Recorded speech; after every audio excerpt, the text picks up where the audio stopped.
Si Jesus sa harap ni Pilato, sa harapan ni Pilato. Tignan po natin ito. Tumindig ang buong kapulungan at dinala si Jesus kay pabawal ng pagbabayad ng buwis sa Caesar. Pinaniwala pa niya ang mga tao na siya ang Kristo, isang hari. At tinanong siya ni Pilato, ikaw ba ang hari ng mga Hudyo? Kayo na ang nagsabi, ang tugon ni Jesus.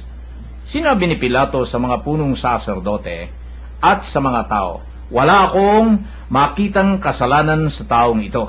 Ngunit mapilit sila at ang wika sa pamamagitan ng kanyang mga turoy, inuudyo kaniyang maghimagsik ang buong Judea. Nagsimula siya sa Galilea at ngayon naririto na. Ayan. Binibiro nyo si Jesus sa harap ni Pilato. Itong si Pilato siguro sinasala niya yung mga sinasabi ng mga matatanda, yung mga nagbibintang, mga nagbibintang sa kanya. At si Pilato naman, alam naman natin, ito'y hari at mayroon ditong pinag-aralan at may tumitimbang-timbang din naman. Siguro natimbang niya, wala siya nakikitang kasalanan dito sa tao na ito.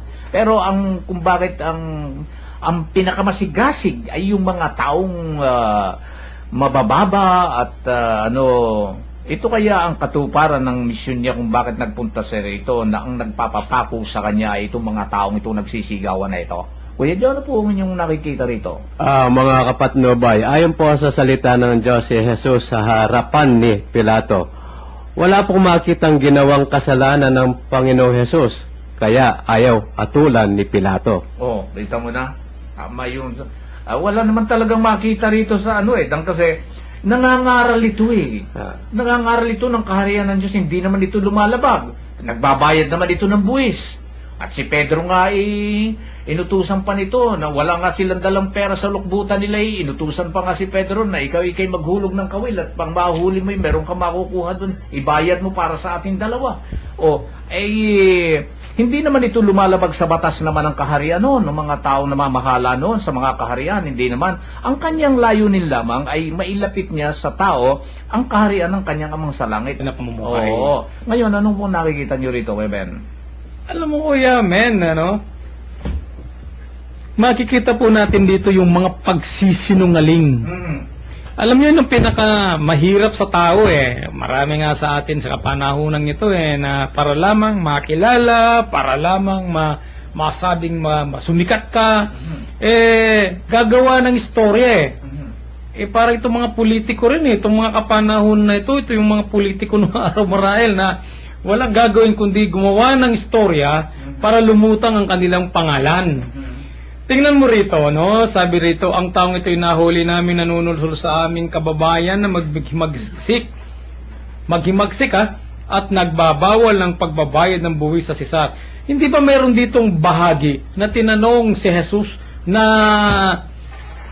hinuhuli si Jesus sa kanyang mga salita na sinagot niya? Ibigay natin sa kanya yan sa paghahari ng tao. Pero yung para sa Diyos naman, ito yung dinadala ko. Pero hindi ito nauunawaan na ang kanyang dala, na ang dinadala ni Jesus, ay yung para sa Diyos. Kaya nga, parang ang mga tao rito, parang lito sa kanya.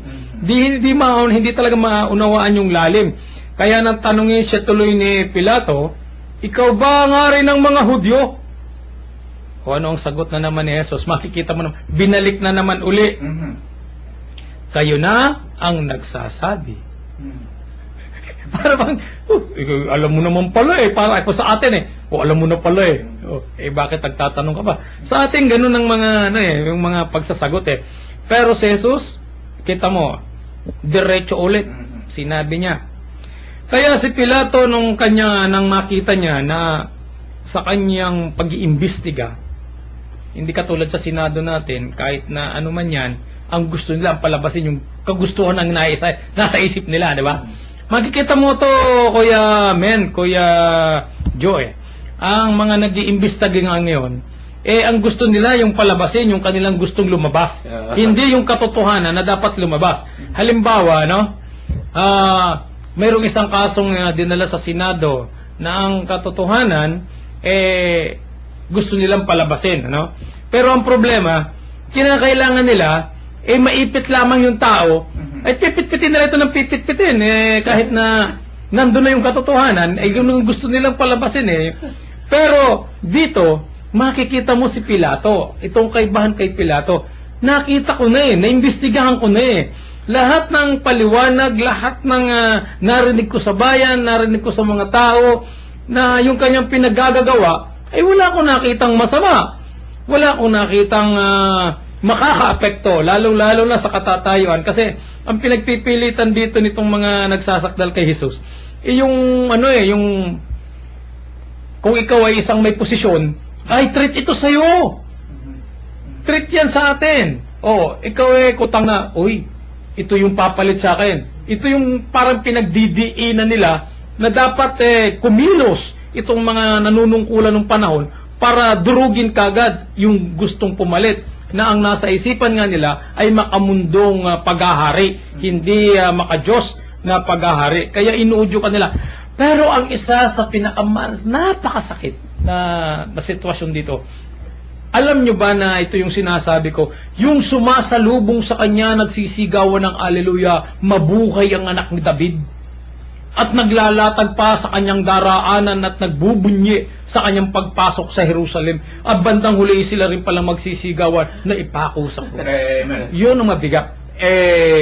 Napakasangkapan itong mga taong ito sa political agenda. Political agenda yan Yung mga panahong yun. Na napopokus yung mga tao at maraming sumusunod sa ayaw nilang ma-overshadow yung kanilang kapangyarihan nitong taong itong darating na ito. Dahil napopokus ang atensyon ng mga tao sa Panginoong Hesus, kaya yung iba nagseselos. Ay dumadami na yung tagasunod ay yung pipigilin niya. iba. At baka nanggaling ito sa mahirap lamang, sinugay itong magiging hari na ito natin ito. Ay atin ikang sirain ang strategy nito, dahil nang sa ganun huwag itong masyadong pagkalipumpungan ng mga tao, ay para naman ay ang nangyari doon sa mga napakasangkapang yun noon, na merong pagsaselos na gano'n tungkol sa kapangyarihan pinapangarap nila, lalo sila nabaon, lalong nawala sa kanila, lalong naging maganda ang pagtingin ng mga tao nang kasi panay pagpapakumbaba itong nakikita nilang ito dito sa Panginoong Hesus neto, hindi ba? Yun ang pinakamaganda nga dito na ginawa ng ating Panginoong Hesus, na hinarap niya ang lahat ng mangyayari, hindi sa pamamagitan ng puwersa, hindi sa pamamagitan ng tabak, hindi sa pamamagitan ng kanyang kapangyarihan, kundi hinarap niya ang mga mangyari na ayon sa direksyong ibinigay sa kanya ng Ama. Ayun. Sana ganun din tayo Katulad ngayon, sa ating panahon ngayon, Kuya Joe, Kuya Ben, malalapit ng 2010, kinakalkal na yung ibuturan ng yung pagkatao Malapit na naman yung halalan. Kinakalkal na.